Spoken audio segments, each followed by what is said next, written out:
নমস্কাৰ আপোনালোক সকলোকে মোৰ চেনেল নেভাৰ গিভ আপ এডুলৈ স্বাগতম জনাইছো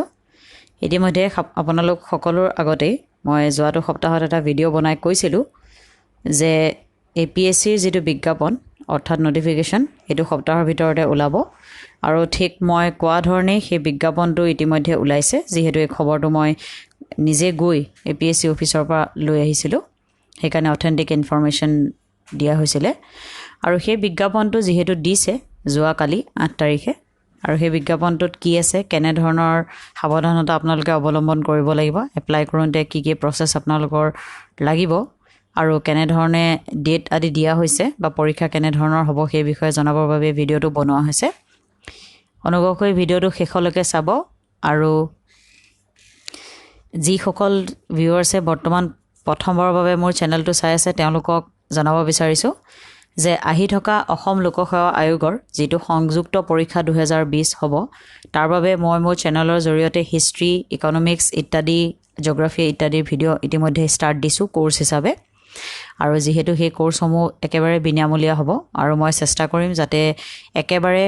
ক্ষুদ্ৰতম যেটো ইনফৰমেশন আপোনালোকক লাগে যেটো একদম মাইনিউট ডিটেইলছ যেটো পৰীক্ষাৰ বাবে খুবই দৰকাৰী তেনে ধৰণৰ ডিটেইলছ সেই ভিডিঅ'সমূহত সংযোজন কৰিব পাৰো যাতে আপোনালোকে পৰীক্ষাত ভাল ফলাফল কৰিব পাৰে সেয়ে যদি এতিয়াও মোৰ চেনেলটো সাবস্ক্ৰাইব কৰা নাই অনুগ্ৰহ কৰি সাবস্ক্ৰাইব কৰি ল'ব আৰু লগতে বেল আইকনটো প্ৰেছ কৰি দিব আহকচোন চাওঁ ইয়াতে দিয়া হৈছে কমিশনছ ৱেবছাইট আমি সকলোৱে জানো আৰু অনলাইন এপ্লিকেশন সিস্টেম যেহেতু যোৱাকালি লঞ্চ কৰিছে এটো হৈছে https://apscrecruitment.in dated Guwahati 8 September 2020 আৰু ইয়াতে দিয়া হৈছে the Assam Public Service Commission will hold preliminary examination of combined competitive examination 2020 for screening candidates for main examination for recruitment to the services post as per the actual number of vacancies as shown below in accordance with the Assam Public Service Combined Competitive Examination Amendment Rules 2019 Amendment Rules খন already তেওঁলোকৰ ৱেবছাইটত আছে আপোনালোকে ভালদৰে চাই ল'ব পাৰিব সেই তাৰ অনুসৰি পাতিছে আগতে ৰুলছ আছিল 2010 এখন এমেন্ড কৰি পেলাই এটা 2019 কৰা হৈছে এতিয়া ইয়াতে দিছে Assam civil service junior grade open category বাবে আছে 53 ওবিসি ৰ বাবে আছে 29 আৰু টোটাল পোষ্ট আছে 121 Assam Police Service Junior Grade Open Category 30 OBC 20 are total 69 Superintendent of Taxes Open Category 5 are total 6 District Transport Officer বহুত দিনৰ মত এটা পোষ্ট এবাৰ ওলাইছে আকৌ হেতু আছে এটা আৰু ওপেন ক্যাটেগৰী বাবে এটা টোটাল আছে 5টা লেবাৰ ইনস্পেক্টৰ 4টা দিছে আৰু টোটাল আছে 18টা ইনস্পেক্টৰ অফ ট্যাক্সেছ ওপেন ক্যাটেগৰী বাবে 9টা টোটাল 27টা ইনস্পেক্টৰ অফ এক্সাইজ 2টা আৰু টোটাল আছে 7টা ওপেন ক্যাটেগৰী বাবে 2টা ব্লক ডেভেলপমেন্ট অফিচাৰ যেটোৰ পৰীক্ষা আগতে বেলেগকৈ পতা হৈছিল আসলতে যেহেতু সেই পৰীক্ষাটো বেলেগকৈ পাতিলে আসলতে তাতে ৰিসোৰ্সেস বহুত এক্সট্ৰা ইউজ হৈ যায় হেহে তেওঁলোকে এটো সংযোজন একেলগতে কৰিছে এবাৰ আৰু এটো খুবই এটা ভাল পদক্ষেপ এটো টোটাল ওপেন ক্যাটেগৰীৰ বাবে আছে 6টা আৰু টোটাল পোষ্ট 33টা Assistant Employment Officer Open Category বাবে নীল আছে আৰু টোটাল পোষ্ট আছে 4টা সাব ৰেজিষ্ট্ৰাৰ পোষ্টটো মই যিমান দূৰ জানো হেতু আসাম কোঅপাৰেটিভ সোসাইটিজৰ বাবে হয় কিন্তু এই তথ্য মই বিভিন্ন সময়ত ভিডিঅ' বনাই আপোনালোকক দি থাকিম আগন্তুক সময়ত তাৰ বাবে পোষ্ট আছে 10টা আৰু টোটাল 31টা আৰু এসিস্ট্যান্ট মেনেজাৰ অফ ইন্ডাষ্ট্ৰিজ এটো পৰীক্ষা আগতে সেপাৰেটলি কন্ডাক্ট কৰা হৈছিল কিন্তু এতিয়া একেলগে দিছে আৰু তাৰ বাবে পোষ্ট আছে এটা আৰু টোটাল 10টা এই ওপেন ক্যাটেগৰী পোষ্ট হল 121টা আৰু টোটাল পোষ্টৰ যেটো বিজ্ঞাপন দিয়া হৈছিল হেতু হৈছে 331টা পোষ্ট আছে আৰু ৰিজাৰ্ভ ফৰ ওমেন আছে 81টা এতিয়া ইয়াতে দিয়া হৈছে যে এটো ডিপাৰ্টমেন্ট অফ পাৰ্সনেলৰ ফালৰ পৰা এই বিজ্ঞাপনটো দিয়া হৈছে ৰুলছৰ মতে আৰু সেন্টাৰ ফৰ প্ৰিলিমিনাৰী আৰু মেইন এক্সামিনেশন দিয়া হৈছে বঙাইগাঁও বৰপেটা বিশ্বনাথ চাৰিআলি ধেমাজি ধুবুৰী ডিব্ৰুগড় ডিফু গোৱালপাৰা গোলাঘাট গুৱাহাটী হাফলং হামৰেন হাতীচিংমাৰী নতুন সেন্টাৰবোৰ সংযোজন কৰিছে যাতে বহল পৰিসৰত ক্যান্ডিডেট আহিব পাৰে ডিজাৰ্ভিং ক্যান্ডিডেট সকল হোজাই যোৰহাট কাজলগাঁও কৰিমগঞ্জ, কোকৰাঝাৰ, মাজুলী, মঙলদৈ, মৰিগাঁও, মুছলপুৰ, নগাঁও, নলবাৰী, নৰ্থ লখিমপুৰ, শিলচৰ, শিৱসাগৰ, সোণাৰী, তেজপুৰ, তিনিচুকীয়া, ওদালগুৰি এইসমূহ দিয়া হৈছে। আৰু লগতে দিয়া হৈছে যে মেইন এক্সাম গুৱাহাটীত অকল কণ্ডাক্ট হ'ব আৰু the exact date for preliminary main examination respectively will notified in due course জনাই দিয়া হ'ব। এটা পোষ্টসমূহলৈ আহিছোঁ। পে স্কেল ACSৰ বাবে পে স্কেল আছে গ্ৰেড পে 13,300 টকা, APSৰ বাবে 12,700 টকা, ছুপাৰিনটেণ্ডেণ্ট অফ টেক্সেছৰ বাবে 12,700 টকা, ডিষ্ট্ৰিক্ট ট্ৰেন্সপৰ্ট অফিচাৰ যিটো এটা পোষ্ট আছিলে এইটো 12,700 টকা, এছিষ্টেণ্ট মেনেজাৰ অফ ইণ্ডাষ্ট্ৰিজ 11,500 টকা, ব্লক ডেভেলপমেণ্ট অফিচাৰ 10,900 টকা, এছিষ্টেণ্ট এমপ্লয়মেণ্ট অফিচাৰ 9,100 টকা, লেবাৰ ইনস্পেক্টৰ 9,100 টকা, ইনস্পেক্টৰ অফ টেক্সেছ 9,100 টকা, ইনস্পেক্টৰ অফ এক্সাইজ 9,100 টকা আৰু ছাব ৰেজিষ্ট্ৰাৰৰ 9,100 টকা। এতিয়া এপ্লাই কৰিবৰ বাবে apscrecruitment.in যাব লাগিব আৰু ডেটটো দি দিছে ইয়াতে আপোনালোকে নিশ্চয় দেখিছে 10/9/2020 পৰা 10/10/2020 ৰাতি 12 বজালৈ প্ৰযোজ্য থাকিব। তাৰপিছত আপোনালোকে এপ্লাই কৰিব নোৱাৰিব। ডিটেইল এপ্লিকেশ্যন অনলাইন ফৰ্মখন কেনেধৰণে এইটো এপেণ্ডিক্স 1ত দিয়া আছে তেওঁলোকৰ ৱেবছাইটত। Candidates are not required to upload any document along with their online application. Online এপ্লিকেশ্যনত কোনো ধৰণৰ আপোনালোকে ডকুমেণ্ট দিব নালাগে, যেনেকৈ কাষ্ট চাৰ্টিফিকেট হওক বা ডিজেবিলিটি চাৰ্টিফিকেট বা EWS চাৰ্টিফিকেট, কিন্তু সেইসমূহ আপোনালোকে ভাইভা ভইচ বা ইণ্টাৰভিউ সময়ত দিব লাগিব। তাৰপিছত পাৰ্চনেলিটি টেষ্ট আদিত আপোনালোকে দিব লাগিব আৰু সেইটো পিউৰলি প্ৰভিজনেল হ'ব। প্ৰেছক্ৰাইব নৰ্মছ আদিৰ লগত যদি মিল নাখায় সেইটো আপোনালোকৰ কেঞ্চেলেশ্যন হৈ যাব পাৰে। ইয়াতে দিয়া হৈছে persons already in government service whether in a permanent or temporary capacity or as work charge employees other than casual or daily rated employees or those serving under public enterprises are however required to submit an undertaking that they have informed in writing to their head of office department that they have applied for examination at the time of viva voice interview. এতিয়া দিব লাগিব যেতিয়া আপোনালোকে interview দিবলৈ যাব তেতিয়া আপোনালোকৰ পৰা সেই আপোনালোকৰ আণ্ডাৰটেকিংখন বিচৰা হ'ব আচলতে। আৰু যদি সেইখন দিছে candidate should note that in case of communication is received from the employer বা commission with holding permission to the candidates applying for appearing at the time of examination their application will be liable to be rejected, candidates will be liable to be cancelled. এতিয়া আপোনালোকে য'ত চাকৰি কৰিছে তাৰ ফালৰ পৰা যদি কমিশ্যনক জনোৱা হয় যে আপুনি এই পষ্টটোৰ কাৰণে এপ্লাই কৰিব নোৱাৰিব বা এক্সাম দিব নোৱাৰিব, তেতিয়া আপোনালোকৰ কেণ্ডিডেটছৰ কেঞ্চেল হৈ যাব। সেইকাৰণে আপোনালোকে যদি ক'ৰবাত কণ্ট্ৰেকচুৱেল এমপ্লয়ী কেৱল চাকৰি কৰি আছে মানে ডেইলি ৱেজেছৰ খিনি বাদ দি আৰু তেনেহ'লে হেড অফ ডিপাৰ্টমেণ্টক জনাব আৰু থ্ৰু প্ৰফেশ্যনেল এপ্লাই কৰাটো ভাল হ'ব বুলি মই ভাবোঁ। আৰু পাৰ্চনছ উইথ ডিজেবিলিটিৰ বাবে কি দিব সেইটো দিব। ডিজেবিলিটি বেঞ্চমাৰ্ক ডিজেবিলিটিৰ ক্ষেত্ৰত rights of persons with disability act 2016 ধৰিব। তাৰপিছত facility of scribe will be provided to such candidates on production of a certificate on the time of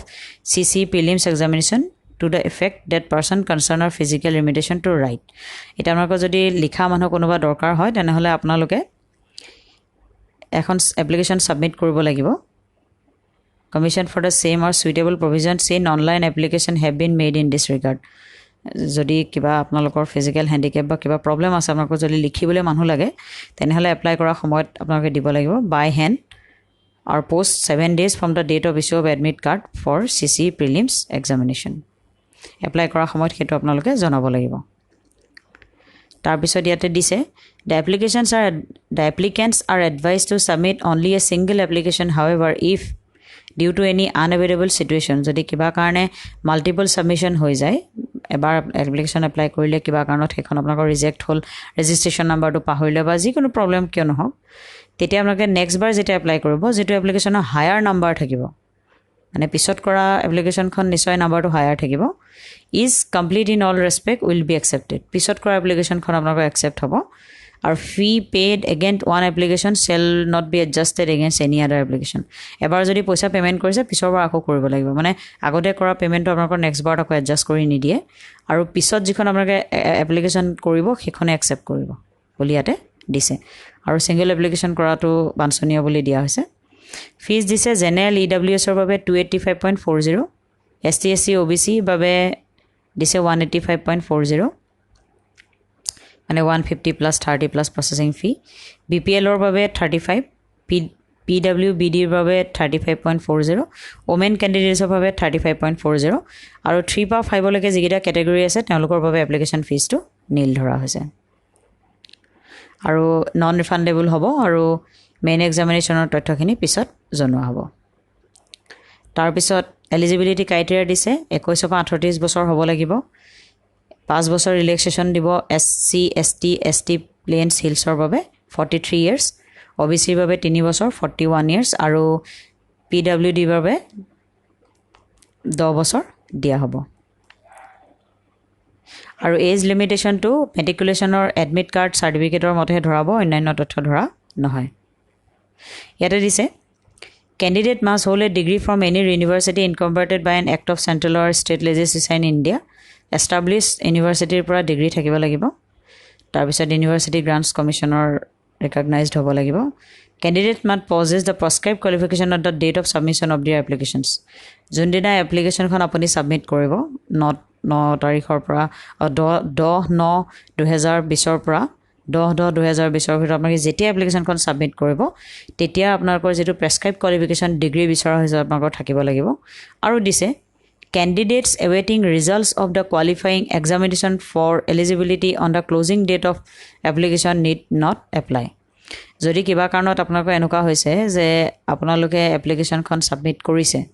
কিন্তু আপোনালোকৰ ৰিজাল্ট এতিয়াও আহা নাই আৰু আপোনালোকৰ ক্লোজিং ডেটৰ পিছত হয়তো আপোনালোকৰ ৰিজাল্টটো পাব তেনে ধৰণৰ ক্যান্ডিডেটক এপ্লাই কৰিবলৈ ইয়াতে মানা কৰিছে তাৰ বাহিৰে আপোনালোকে যদি অলৰেডি আপোনালোকৰ ধৰক ৰিজাল্ট 2-3 দিনতে দিবলগীয়া হৈ আছে বা তেনে ধৰণৰ যদি তথ্য থাকে হয়তো ইয়াত এপ্লাই কৰিব পাৰিব সেই কথাটো জনাইছে কিন্তু আপোনালোকে যেতিয়া এপ্লিকেশন ফৰ্মখন অনলাইন চাব তেতিয়া তাতে আপোনালোকৰ তথ্যখিনি আহি যাব আৰু স্মল ফ্যামিলি নৰ্মছৰ কাৰণে ডিক্লেৰেচন এখন সাবমিট কৰিব লাগিব form A at the time of applying for CC mains examination মেইনছৰ সময়ত দিব লাগিব ষ্টেজেছ অফ এক্সামিনেশন প্ৰিলিমিনাৰী হ'ব অবজেক্টিভ টাইপ মেইন হ'ব ৰিটেন আৰু ইন্টাৰভিউ প্ৰিলিমিনাৰী এক্সামিনেশনৰ বাবে দুখন পেপাৰ থাকিব জেনাৰেল ষ্টাডিজ 1 মাৰ্কস 200 টাইম 2 ঘণ্টা আৰু ওএমআৰ শীটত অবজেক্টিভ টাইপ হ'ব আৰু paper 2 general studies paper 2 marks 200 time 2 ঘণ্টা টোটাল 400 মাৰ্ক ইয়াৰ ভিতৰত জেনাৰেল ষ্টাডিজ পেপাৰ 1 খন আগতে আমাৰ যিখন পৰীক্ষা হতে জিএস পেপাৰ হয় সেইখনৰ সৈতে একে হ'ব কিন্তু কোৱেশ্চন পেটাৰ্ন সমূহ ইউপিএসসিৰ ধৰণে কাটিব কিন্তু তথ্যসমূহ একে থাকিব আৰু মই কিনে জনাই দিব বিচাৰিছো যে মই মোৰ চেনেলৰ জৰিয়তে ইতিমধ্যে এই পৰীক্ষাটোৰ বাবে বিভিন্ন ধৰণৰ কোৰ্স ষ্টাৰ্ট দিছো হেহে যদি এতিয়াও চেনেলটো সাবস্ক্ৰাইব কৰা নাই সাবস্ক্ৰাইব কৰি ল'ব আৰু লগতে বেল আইকনটো প্ৰেছ কৰি দিব আৰু পেপাৰ 2 খন সিসেট হয় সিসেট অৰ্থাৎ আপোনালোকৰ তাতে ইংলিশ কম্প্ৰিহেনশন আৰু ক্লাছ 10-9 লেভেলৰ ম্যাথমেটিক্স থাকিব ইমান চিন্তা কৰিবলগীয়া কথা নহয় আৰু এই ধৰণৰ তথ্য দিয়া আছে আৰু যিখন পেপাৰ 2 আছে সেই পেপাৰ 2 খন আসলে কোৱালিফাইং নেচাৰৰ হয় এটো আপোনালোকৰ যেটো 400 মাৰ্ক দিয়া আছে 400 মাৰ্কৰ ভিতৰত আপোনালোকৰ পাস ফেলৰ যেটো ক্ৰাইটেৰিয়া আসলতে মানে পেপাৰ 2 খনত আপোনালোকে ফেল কৰিলে ফেল হ'ব কিন্তু যদি তাত আপোনালোকৰ এটা ক্ৰাইটেৰিয়া আছে যেনেকৈ ইয়াতে দিয়া আছে কোৱালিফাইং নেচাৰ মিনিমাম আপোনালোকে 33% পালে সেইখন পেপাৰত হৈ যাব যে তাত আপোনালোকে 70-80 পালে আপোনালোকৰ পাস ফেল ধাৰ্য হ'ব তেনেকৈ নহয় আপোনালোকে 33% যদি এখনত পাই যায় হৈ যাব কিন্তু কাট অফ মাৰ্ক ডিসাইড আপোনালোকৰ পেপাৰ 1 খনৰ পৰহে হ'ব যেখন জেনাৰেল ষ্টাডিজ পেপাৰ 1 আছে এখনৰ হ'ব চাৰিটা অল্টাৰনেটিভ দিয়া হ'ব ইতিমধ্যে আমি সকলোৱে জানোৱে আৰু পেনাল্টি কিমান দিয়া হৈছে 0.25 অফ টোটাল মাৰ্কস অৰ্থাৎ যদি এটা কোৱেশ্চনত 2 মাৰ্ক থাকে 2 মাৰ্কৰ ভিতৰত 0.25 কৈ কাটা যাব মেইন এক্সামিনেশনটো ৰিটেন আৰু ইন্টাৰভিউ হ'ব আৰু ৰিটেন আৰু ইন্টাৰভিউ হৈ মেইন এক্সামিনেশন কিমান টাইমছ কল কৰিব 11 পৰা 12% অফ ভ্যাকেন্সিৰ এগেইনষ্টত মাতিব 100 বা 3500 অৰ ওচৰৰ সেম হয়তো মানুহ মাতিব মেইন ৰিটেন এক্সামিনেশনৰ বাবে প্ৰিলিমছৰ পৰা আৰু কোৱালিফাইং পেপাৰছ থাকিব ক্লাছ 10 লেভেলৰ পেপাৰ এ আৰু পেপাৰ বি আৰু এ খন any one of the language from Assamese, Bengali, Boro এই তিনিখন পেপাৰৰ পৰা যিকোনো এখন পেপাৰ আপোনালোকে ল'ব লাগিব কিন্তু ডিমা হাছাও কাৰ্বি আংলং ওয়েষ্ট কাৰ্বি আংলং ডিস্ট্ৰিক্টে যেহেতু এই তিনিখন পেপাৰৰ ভিতৰত এখনো পঢ়া নাই সেইকাৰণে তেওঁলোকে এখন দিব নালাগে তথাপিতো ফেল কৰিলে কিন্তু ফেল হ'ব কিন্তু আপোনালোকৰ যেটো ৰেংক সেই ৰেংকটোত এই দুখন পেপাৰে ইমান এটা আপোনালোকৰ এফেক্ট নকৰে paper 2 English 300 marks 3 hour duration থাকিব এখনো কোৱালিফাইং পেপাৰে আৰু ইয়াতে আপোনালোকে নিশ্চয় দেখিছে দি দিছে পেপাৰ A আৰু B দুইখনে 25% পালেই হৈ যাব অৰ্থাৎ 300ৰ ভিতৰত আপোনালোকে মাত্ৰ 25% পাব লাগিব অৰ্থাৎ 75 মাৰ্কছ তাৰ পিছত যিখিনি মেৰিট বেচিছৰ কাৰণে পেপাৰ হ'ব সেইটো হৈছে পেপাৰ 1 আমি ইতিমধ্যে জানো আমি এসএ পেপাৰ দিওঁৱে ইংলিছ পেপাৰখন এসএ পেপাৰ বুলি কোৱা হ'ব হিখন এতিয়াৰ পৰা paper 2 to 6 general studies paper থাকিব আৰু এই জেনেৰেল ষ্টাডিজৰ ভিতৰতে 6 নম্বৰ পেপাৰখন অসমৰ বিষয়ে ৰিলেটেড হয় আৰু সেই অসমৰ বিষয়ে ৰিলেটেড হোৱা পেপাৰখনৰ মই আসাম ইকনমিক্স আসাম জিওগ্ৰাফি আৰু আসাম হিষ্ট্ৰী অলৰেডি ষ্টাৰ্ট দিছো আপোনালোকে প্লেলিষ্টত ভিডিঅ'সমূহ আছে ভালদৰে চাই ল'ব পাৰিব তাতে আৰু তাৰ আগন্তুক ভিডিঅ'সমূহ যেহেতু এতিয়া নটিফিকেশ্যন ষ্টাৰ্ট হৈছে দিছে সেইকাৰণে মই এতিয়াৰ পৰা সেই আগন্তুক ভিডিঅ'সমূহ বনাই থাকিম যাতে আপোনালোকে আহি থকা প্ৰিলিমছ আৰু মেইনছত ভালদৰে তথ্যখিনি বুজি পাই সেল্ফ ষ্টাডি কৰি পেলাই ঘৰতে ভাল নম্বৰ লাভ কৰিব পাৰে পেপাৰ 7 আপোনালোকৰ অপচনেল হ'ব আপোনালোকে যিটো অপচনেল সাবজেক্ট ল'ব আৰু পেপাৰ 8 খন অপচনেল হ'ব আৰু after qualifying in written test interview বাবে 275 মাৰ্কছ আৰু টোটেল 2275 মাৰ্কছ আৰু অপচনেল পেপাৰৰ যেটো সিলেবাস হেতু সিলেবাস ডিগ্ৰী লেভেলৰ হ'ব আৰু টোটেল 26টা অপচনেল সাবজেক্ট দিয়া হৈছে তাৰ ভিতৰত পাব্লিক এডমিনিষ্ট্ৰেচন আৰু মেডিকেল সায়েন্স মেনেজমেন্ট ইত্যাদিৰ সাবজেক্টসমূহ কমাৰ্চ এণ্ড একাউন্টেন্সি বুলি চেঞ্জ কৰি পেলাই দিয়া হৈছে এই তথ্যসমূহ এবাৰ নতুনকৈ সন্নিবিষ্ট কৰা হৈছে খুব এটা ভাল খবৰ হেতু আৰু ইন্টাৰভিউ বিষয়ে আমি অলৰেডি জানোৱে বোৰ্ড থাকিব তেওঁৰ কেৰিয়াৰৰ বিষয়ে আৰু অন্য তথ্য আচলতে কৰা হ'ব আৰু খুব ষ্ট্ৰিক্ট ক্ৰছ এক্সামিনেশ্যন নহয় এটা হলিষ্টিক ভিউ লৈ পেলাই কৰা হ'ব আৰু ইয়াতে দিয়া হৈছে the commission shall not recommend a candidate for a post which he she has not opted for এটা তথ্যটো হৈছে যে আপুনি মেইনছৰ ফৰ্মখন যেতিয়া ফিল আপ কৰিব ফিল আপ কৰাৰ সময়ত যদি আপুনি কিবা এটা পোষ্টৰ বাবে ৰেকমেণ্ড যদি নাই কৰা নকৰে সাপোজ আপুনি এচিএছ আৰু এপিএছ দিছে বাকিখিনি পোষ্টৰ বাবে আপুনি নাই দিয়া হয়তো আপোনাৰ কৰিবলৈ মন নাথাকিব পাৰে তেতিয়া আপুনি কিবা কাৰণত যদি মাৰ্কসটো কোৱালিফাইও কৰে সেই পোষ্ট গিটাৰ বাবে তেতিয়া আপোনাক সেই পোষ্টৰ বাবে আপোনাৰ নামটো ৰেকমেণ্ডেড কৰা নহব হয় এতিয়া এডমিট কাৰ্ডৰ কথাটো লৈ আহিছো এডমিট কাৰ্ড দিয়া হ'ব আপোনালোকে নিশ্চয় জানে হেতু driving licence voter ID card এইসমূহ চাই পেলাই দিব আৰু অন্যান্য তথ্যসমূহ ইয়াতে দিয়া আছে তেওঁলোকৰ এপিএছচি যেটো ৱেবসাইট আছে আপোনালোকে তাতে নিশ্চয় পাই যাব চালে আৰু এপ্লাই কৰাৰ বাবে ইয়াতে দিছে ফটোৰ সাইজ হ'ব লাগিব মিনিমাম 20 কেবি ম্যাক্সিমাম 200 কেবি সাইজ অফ সিগনেচাৰ 15 to 200 কেবি ইয়াতে দিয়া হৈ আছে ভ্যালিডেট পেমেন্ট কৰিব আৰু 5 to 7 ওয়াৰ্কিং ডেজৰ ভিতৰত পেমেন্ট হৈ যাব আৰু এখিনে মই এটা তথ্য ক'ব বিচাৰিছো যে common service centre G2 service centre actually আমাৰ এপিএসসি যেটো অনলাইন ৰিক্ৰুটমেন্ট প্ৰসেছৰ যেটো পোৰ্টেল ডেভেলপ কৰিছে তেওঁলোকৰ সেন্টাৰৰ থ্ৰুদি আপোনালোকে এপ্লাই কৰিব পাৰিব বুলি কৈছে আৰু এখিনে মই জনাই দিব বিচাৰিছো যেটো গভৰ্নমেন্ট একাউন্টিং সিস্টেম আছে যেটো ট্ৰেজাৰী চালান আপোনালোকে অনলাইন দিব পাৰে সেই অনলাইন ট্ৰেজাৰী চালানটো কেনে ধৰণে দিব পাৰে সেই বিষয়ক মই এটা ভিডিও ইতিমধ্যে মোৰ চেনেলটোত বনাই থৈছো সেই ভিডিওটো আপোনালোকে ভালদৰে চাই ল'ব যাতে অনলাইন আপোনালোকে ট্ৰেজাৰীত নোযোৱাকৈ ট্ৰেজাৰী চালানটো অনলাইনে আপোনালোকে কাটিব পাৰে যেহেতু এটা অনলাইন কাটিব লাগিব বুলি ইয়াতে দি দিছে আৰু ইয়াতে ফোন নাম্বাৰ আদিও দি দিছে আৰু ইয়াতে যিখিনি সাৰ্টিফিকেট আপোনালোকে দিব লাগিব এই সাৰ্টিফিকেট বিশেষখিনিৰ বিষয়ে জনাইছে পঢ়াৰ পদ্ধতিটো মেইনছ বা প্ৰিলিমছ বুলি পঢ়িব নালাগে একেটা পদ্ধতিতে যাব লাগে আৰু যেহেতু ইউপিএসসি প্যাটাৰ্ণত কাটিব সেইকাৰণে কিছুমান বেসিক্স বস্তু আপোনালোকে অলপ ভালদৰে জনাটো উচিত বুলি মই ভাবো আৰু লগতে মই আছো কিবা থাকিলে এই ভিডিওটোত কমেন্ট আকাৰে আপোনালোকে জনাব পাৰিব আৰু যদি চেনেলটো এতিয়া সাবস্ক্ৰাইব কৰা নাই সাবস্ক্ৰাইব কৰি ল'ব আৰু লগতে আপোনালোকৰ মই এখিনতে এটা ৰিকুৱেষ্ট কৰিব বিচাৰিছো যেহেতু 2018 চনৰ মেইনছ পৰীক্ষাৰ ৰিজাল্ট এতিয়ালৈকে আমি পোৱা নাই আৰু 2 বছৰে হ'বলৈ হ'লহি সেই কাৰণে আমি এটা কেম্পেইন ষ্টাৰ্ট কৰিছো আসলতে টুইটাৰত সেই কেম্পেইনটো হৈছে #releaseapscmains 2018 results আৰু এটো আপোনালোকৰ সকলোৱে টুইটাৰ একাউন্ট যাৰ আছে তেওঁলোকে টুইট কৰি দিব আৰু আমাৰ সিএমও অফিস হক বা ফাইনেন্স মিনিষ্টাৰ হক তেওঁলোকক টেগ কৰি দিব আৰু লগতে যদি আপোনালোকৰ টুইটাৰ নাই তেনেহলে টুইটাৰটো ডাউনলোড কৰি হলো এই প্ৰসেছটো আমাক হেল্প কৰক কাৰণ আজি আমাৰ লগত এটো হৈছে হয়তো অহাকালি আপোনাৰ লগত তেনেকুৱা হ'ব যে প্ৰসেছবোৰ ডিলে হৈ যায় আসলতে তেতিয়া ডিলে হৈ গলে এই যিখিনি পোষ্ট এতিয়া ওলাইছে সেই পোষ্টখিনি যদি আকৌ তেনেকৈ ডিলে হয় তেতিয়া সকলোৰে আসলতে ক্ষতি হয় এই কাৰণে আমিও আকৌ আগলৈ যাতে পৰীক্ষা দিব পাৰো আপোনালোকেও যাতে ভালকে দিব পাৰে একো কেৰণ যাতে নালাগক সেই কাৰণে ৰিজাল্টটো আমি সোনকালে পোৱাৰ ব্যৱস্থাটো কৰিবৰ বাবে কেম্পেইনটো কৰিছো সকলোৱে যাতে কেম্পেইনটো আমাক সহায় কৰে আৰু লগতে মোৰ চেনেলটো ছাবস্ক্ৰাইব কৰিব আৰু বেল আইকনটো প্ৰেছ কৰিব। ধন্যবাদ।